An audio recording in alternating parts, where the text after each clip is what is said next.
این تنها شیعیان نیستند که در کتاب تفسیر بیان السعاده، تفسیر نور الثقلین، تفسیر علل الشرایط، در کامل الزیارات، در من الله یحضر الفقیه، در منتهى الاعمال، در وسایل شیعه، در همه این کتاب ها این مطلب آمده که مسجد الاقصایی که منظور ما مسلمان ها است، این مسجد الاقصی در کجاست؟ در آسمان است.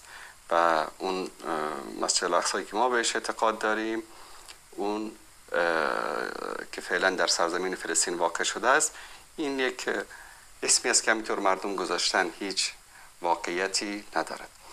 و دردناکتر از این است که تنها این شیعیان نیستن که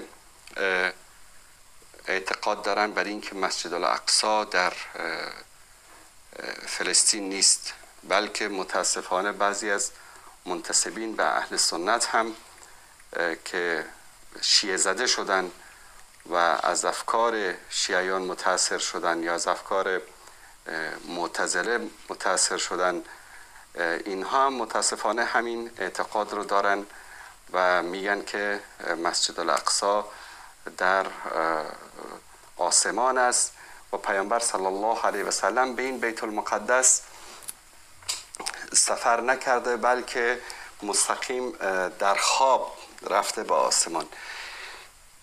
شما تصور کنید دوستان عزیز، یک سنی که ادعای سنی بودن میکنه و مدتی در ایران زندگی میکنه و در اونجا شیعه زده میشه، بعد به خاطر مطالعاتی که در کتب معتزله داشته به مذهب معتزله میگرایه و تفسیری مینویسه که افکار و آرای معتزله رو ترویج میکنه در جامعه افغانستان، خطر این انسان کمتر از خطر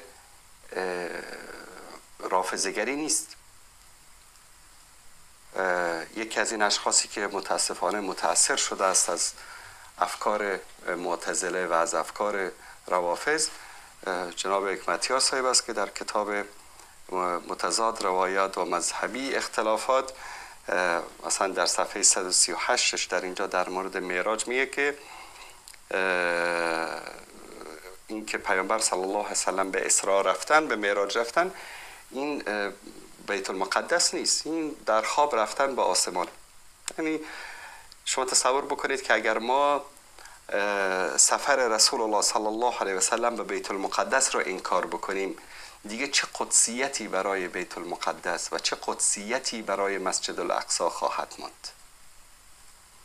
اعتقاد جمهور اهل سنت و جماعت این است که رسول الله صلی الله علیه و سلم با روح و با جسمشان از مکه مکرمه سوار بر براق با جبرئیل علیه السلام به مسجد الاقصی که امروز در فلسطین هست، در تفسیر آیه‌ای که اولین آیه سوره اسراء که می‌فرماید سبحان الذي اسرى بعبده لیلا من المسجد الحرام الى المسجد الاقصى الذي باركنا حوله، این مسجد الاقصایی که امروز در فلسطین است از آن وقت برای ما مقدس شد که رسول محبوب ما صلی الله علیه و آله و سلم با جسم و روح خود سوار بر براق از مکه مکرمه به مسجد الاقصی و از آنجا به آسمان هفتم رفتن. این اعتقاد جمهور اهل سنت است.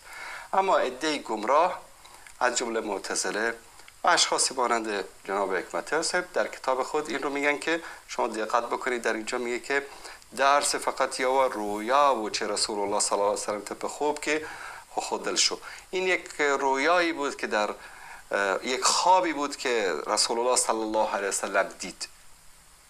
تصور بکنید، میگه این یک خوابی بود که رسول الله صلی الله علیه و سلم دید. همین مطلب رو هم در صفحه 146 دوستان نشون بدن. در صفحه 146 اینجا بیان میکنه که یعنی دا یا روحانی سفر و نه جسمانی سفر، یعنی یک سفر روحانی بود، یعنی خواب بود و جسمانی نبود.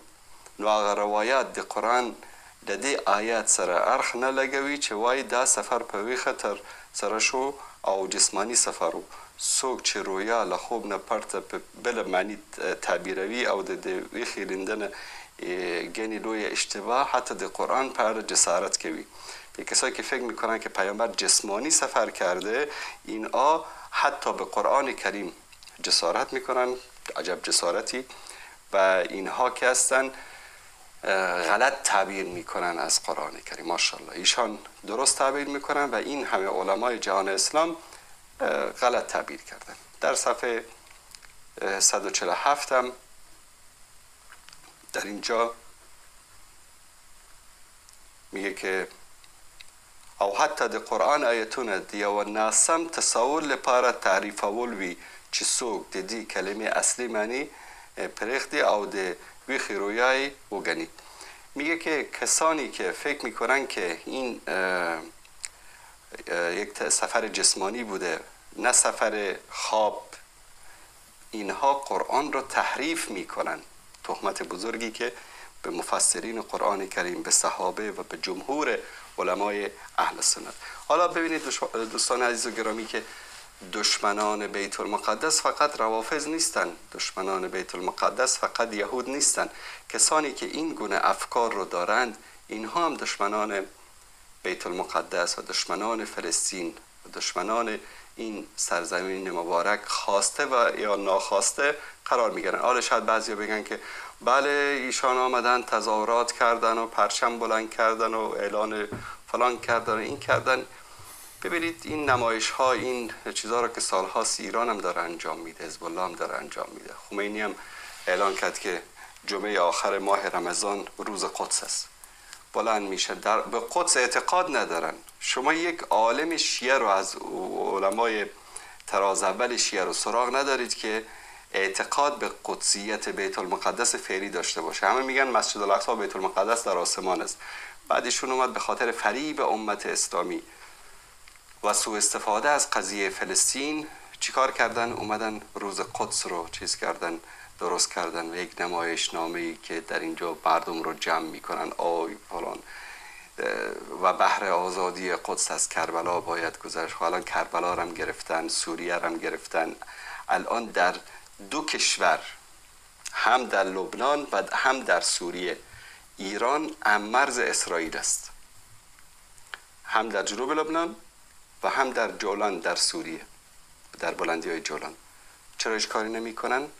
و یقین بدانید که اگر همه مرزهای اسرائیل رو هم به دست اینها بدید، تنها کاری که می توانن بکنن از اسرائیل حفاظت می کنن، غیر از این کار دیگری انجام نخواهند داد.